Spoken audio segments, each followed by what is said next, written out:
Hi everyone, welcome to my YouTube channel. तो दोस्तों, आज की इस वीडियो में हम सीखेंगे त्रिकोणमितीय अनुपात यानी त्रिकोणमितीय अनुपात से समकोण त्रिभुज का पाइथागोरस प्रमेय से कुछ महत्वपूर्ण फार्मूला बनाएंगे जो क्लास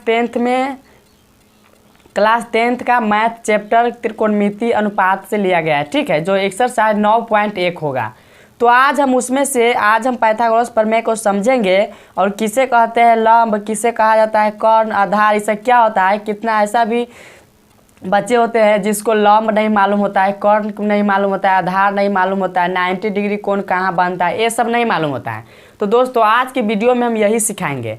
तो दोस्तों, यदि चैनल पर आप पहली बार आए हैं तो चैनल को लाइक और सब्सक्राइब कर लीजिएगा, ताकि हम इससे रिलेटेड मैथ से रिलेटेड वीडियो हर रोज़ नया नया वीडियो अपलोड करते हैं, तो आप तक ज़रूर पहुंचेगा। तो दोस्तों, वीडियो शुरू से अंत तक जरूर देखिएगा, स्किप नहीं कर दीजिएगा, नहीं तो आपको नहीं समझ में आएगा। तो हम क्वेश्चन पर आते हैं, यानी त्रिकोणमिति। ठीक है, त्रिकोणमिति जो आपको पता होना चाहिए दोस्तों कि क्लास 10th के मैथ में 9.1 की 8.1 से स्टार्टिंग है, जो उसमें त्रिकोणमिति पढ़ाया जाता है। यानी त्रि मतलब तीन, गोण मतलब कोण, मेट्री मतलब माप रहे, यानी तीन कोणों का माप। आपको पता है कि तीन कोणों का माप कितना होता है, 180 डिग्री। ठीक, समकोण त्रिभुज में पाइथागोरस प्रमेय से देखिए, यानी यहाँ पे आइए, समकोण त्रिभुज है। ठीक है, देखिए ए बी सी क्या है, समकोण त्रिभुज है। देखिए यहाँ पे 90 डिग्री का कोण है कि नहीं, 90 डिग्री, क्योंकि यहाँ पे एक प्रकार लीजिएगा और कोण बनाइएगा तो वहाँ पे 90 डिग्री का कोण बनेगा। ठीक है, और ए बी जो है इसे हम लंब कहते हैं। अब इंग्लिश में पी कहिए। ठीक है, पी यानी इसे लंब को हम पी से डोनेट करते हैं। और नीचे वाला संख्या को जो BC आपको लगता होगा, BC जो यहाँ से लेके यहाँ तक ले है, जैसे हम आधार कहते हैं। ठीक है, आधार क्या कहते हैं, बेस माने क्या होता है, आधार। और जो टेढ़ा वाला जो सीढ़ी की तरह होता है, सीढ़ी की तरह आप याद रखिएगा कि जो सीढ़ी की तरह होता है तो वह कर्ण होता है। क्या होता है, कर्ण। आपको याद नहीं रहेगा, आप याद कीजिएगा कि सीढ़ी की तरह कौन है, तो कर्ण है। तो इसे हम क्या कहते हैं, कर्ण, इसे कहते हैं आधार, इसे कहते हैं लंब। तो दोस्तों, कोई दिक्कत है तो कमेंट में ज़रूर बताइएगा। इसे आधार कहते हैं, इसे लंब कहते हैं, इसे कर्ण कहते हैं। तो आइए हम फार्मूला पर आते हैं। देखिए, कर्ण बराबर क्या होता है, कर्ण बराबर होता है √अंडर लंब स्क्वायर प्लस आधार स्क्वायर। बताइए रूट क्यों है, क्योंकि देखिए यहाँ पे लिखेंगे कर्ण स्क्वायर बराबर लंब स्क्वायर प्लस आधार स्क्वायर। तो आप बताइए कि जब कर्ण स्क्वायर बराबर लंब स्क्वायर प्लस आधार स्क्वायर है, तो कर्ण जब यहाँ पे हम लिखेंगे तो लंब स्क्वायर प्लस आधार स्क्वायर, जब स्क्वायर यहाँ से हटेगा तो इधर रूट में आएगा कि नहीं, तो रूट में आएगा। ये तो नॉर्मल बात है कि रूट में आएगा ही। तो जब रूट में आया तो रूट अंडर लंब स्क्वायर प्लस आधार स्क्वायर हुआ। तो यहाँ पे आधार का फॉर्मूला लगाइए। जब कर्ण का आप याद कर लीजिएगा तो आधार पूछेगा ना, तो रूट अंडर कर्ण स्क्वायर माइनस लंब स्क्वायर कर दीजिएगा।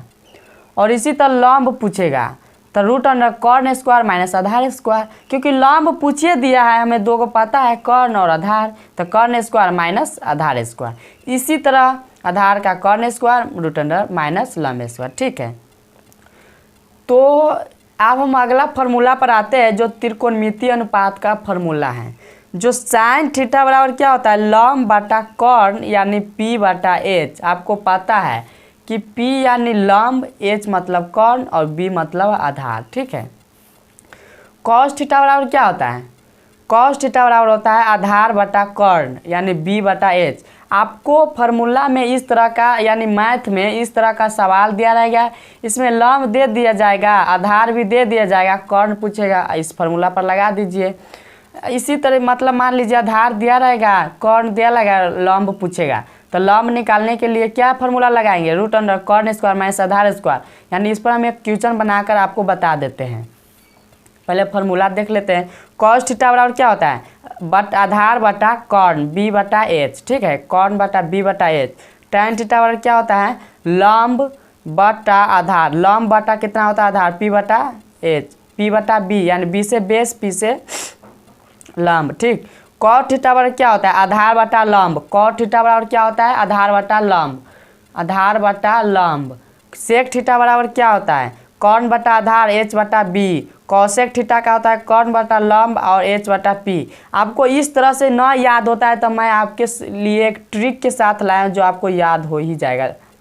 ट्रिक कहता है लाल कक्का, ठीक है, लाल कक्का, यानी नीचे में लाल कक्का। एल से क्या होता है, एल से लंब होता है, क्या होता है, लंब। के से होता है कॉर्न, ए से होता है आधार, यानी याद रखिएगा लाल कक्का, यानी लंब बटा कॉर्न, लाल और नीचे में कक्का, लाल कक्का, लंब बटा कॉर्न, आधार बटा कॉर्न, लंब बटा कॉर्न, कॉर्न बटा लंब, कॉर्न बटा आधार, आधार बटा लंब। इसी फार्मूला को हम कहते हैं लाल कक्का। याद नहीं रहने पर आपको याद रखिएगा कि लाल कक्का फार्मूला बताए थे। इसमें एल से होता है लंब, ए से होता है आधार और के से होता है कॉर्न और नीचे सिर्फ के होता है, ठीक है। तो कॉर्न कॉर्न कॉर्न और कक्का में नीचे लंबाई आधार और लंबाई होता है, ठीक है। तो हम इस पर हम पाइथागोरस प्रमेय पे एक हम सवाल बनाकर दिखा देते हैं कि कैसे बनता है, ठीक है। देखिए, जैसे कि मान लीजिए ए हमारा इस तरह है, ठीक है, इस तरह है ना, इस तरह। तो इसे ए है, ये बी है और सी है, ठीक है। मान लीजिए हमें 5 है, ये हमें 4 है मीटर मीटर। तो आपको बेस पूछ रहा है, बेस मतलब आधार पूछ रहा है कि ना। तो आधार बराबर क्या होता है, आपको बताए थे, आधार बराबर आप याद कीजिए कि रूट अंडर कॉर्न स्क्वायर और माइनस लंब स्क्वायर। क्या होता है, लंब स्क्वायर। जब कॉर्न का आपको वैल्यू मालूम है 5, तो 5 का स्क्वायर और माइनस 4 का स्क्वायर। तो आप देखिए 50 25 और माइनस 4 चौका 16, यानी देखिए घटा दीजिएगा तो 9 आएगा। 9 आएगा कि नहीं, देखिए 9 आया। तो आपको पता है रूट अंडर 3 गुने 3 यानी निकलेगा तो कितना आएगा, 3 मीटर। यानी आधार कितना आ गया, 3 मीटर। यानी फार्मूला रखिएगा, कोई भी ऐसा सवाल इस पर आपको पूछा जाए तो आपसे बनना ही बनना चाहिए। अगर नहीं बनता है तो कमेंट में ज़रूर लिखिएगा कि कहाँ पे आपका गलत हो रहा है, कहाँ पे समझ में नहीं आ रहा है। तो इसी तरह हम बनाएंगे प्यारे स्टूडेंट। तो दोस्तों देखिए कितना इजी तरीका से यह हल निकल गया। तो दोस्तों आपको यह वीडियो कैसा लगा, यदि वीडियो अच्छा लगा तो एक लाइक और एक सब्सक्राइब कीजिए। और फिर मिलते हैं नेक्स्ट वीडियो में, नेक्स्ट पार्ट लेकर आते हैं। तब तक के लिए थैंक यू।